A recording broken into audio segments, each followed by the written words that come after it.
You ask Tiger to solve. This deals with linear equations with one unknown. The final result is x equals -2. Let's solve it step by step. Group all x terms on the left side of the equation.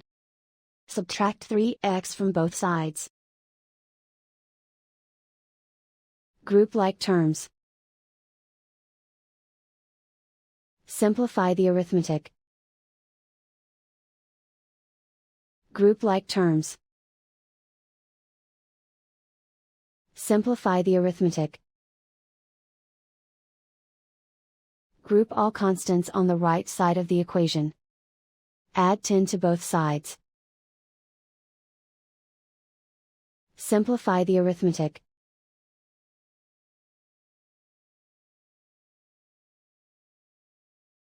Isolate the x. Divide both sides by 9. Simplify the fraction.